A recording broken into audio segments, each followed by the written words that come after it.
Hello, everyone, and welcome to another edition of CM Meets. And today I'm delighted to be joined by Julie White, Vice President of Commercial Europe, Middle East, Eurasia, and Africa at Wyndham Hotels and Resorts. How are you, Julie?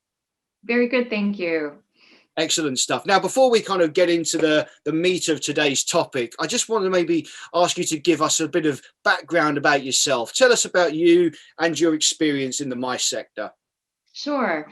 So I joined Wyndham Hotels and Resorts in early 2020 to lead a new commercial function operating across Europe, Middle East, Africa, and Eurasia.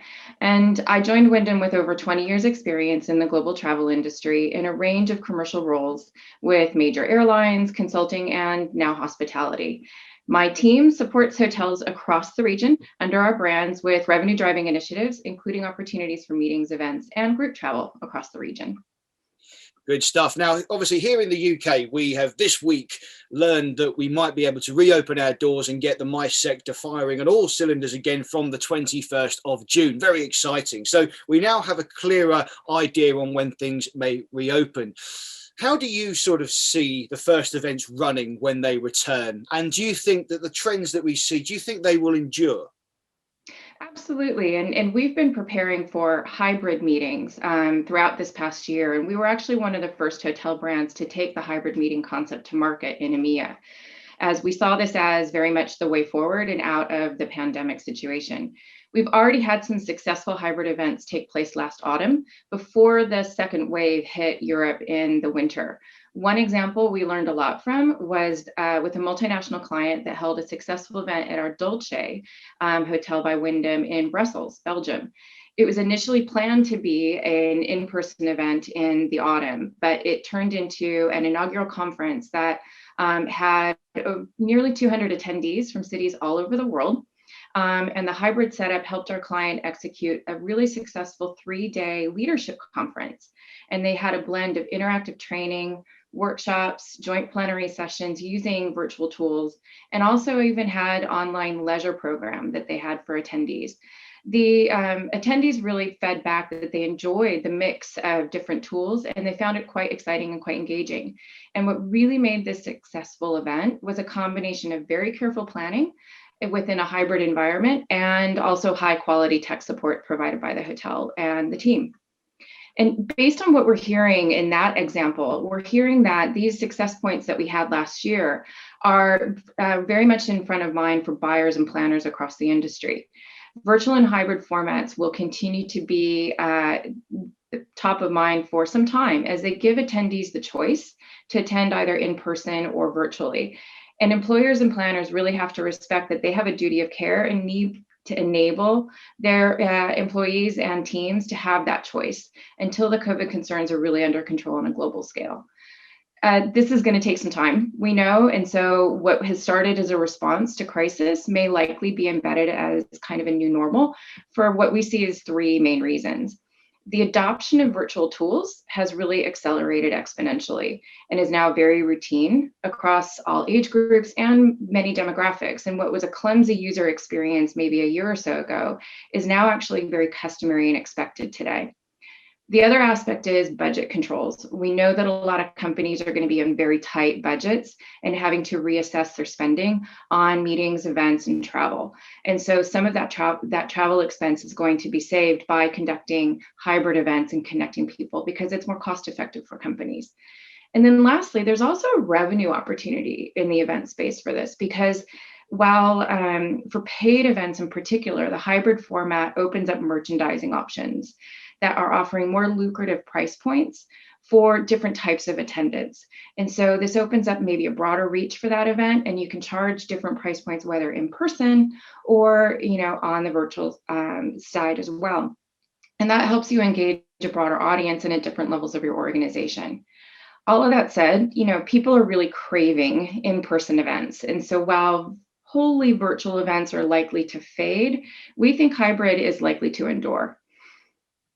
I think that this is the interesting thing, isn't it? I mean, everything has just accelerated this year. I mean, many good agencies and corporate event planners were sort of dabbling in the virtual and the hybrid element before, but this year it's just become so mainstream, and the expectation of quality has just, increased so much world over. It's not restricted to any one territory or anything like that. So do you sort of agree then that domestic markets are going to return first? We're still in the midst of this global pandemic. Have you seen any evidence that suggests that there's pent up demand for small meeting spaces? You just touched on the fact that people are looking forward to getting back in rooms face to face. Absolutely. And we are already fielding definite number of inquiries around domestic opportunities. And domestic markets has always been expected as that area to return first. As we also see many large corporate offices that have closed or remain closed and maybe going to wholly virtual teams. And so as those restrictions ease, people are going to want to use some of these spaces at hotels to re-engage and use that opportunity to get their teams back together face to face in a safe, COVID safe environment, particularly as drive-to destinations are still also going to be popular, as some people may want to not be on public transportation. We also see small and medium-sized enterprises also being part of that first wave back out and looking to re-engage and returning to demand.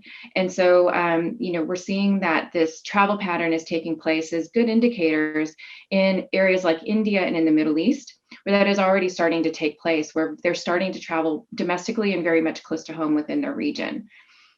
We've been supporting this launch with some new products that we have out there for the market as well. We have products targeting the SME community and also targeting this small meeting environment in many of our hotels across the region. That's really interesting. So how then would you recommend a business sort of gets future fit ahead of international travel reopening, when people resume their meeting programs?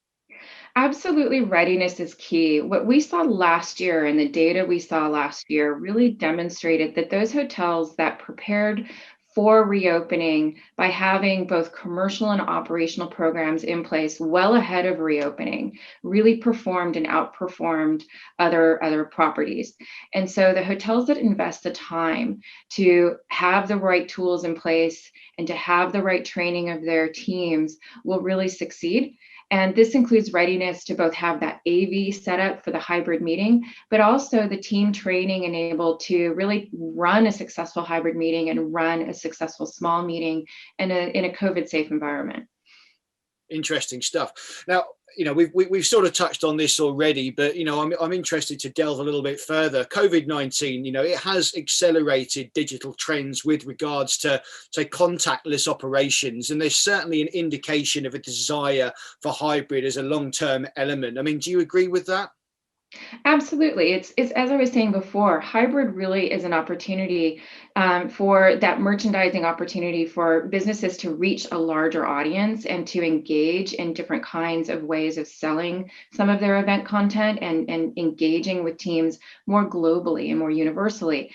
That opportunity, I think, will really be a very, very well accepted both by event planners as well as by consumers themselves that want to attend in a new way.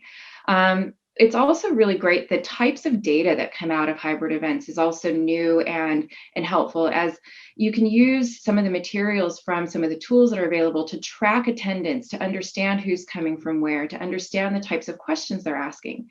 And Q&A formats are actually, under the hybrid format, really helpful because it helps to ensure that you're not only hearing a few people who are willing to stand up in an event and a microphone, but actually hearing from people that are entering their questions using the tools that are available to them. And they can prioritize those questions that have the most repetition or most volume and really give a greater audience a greater voice.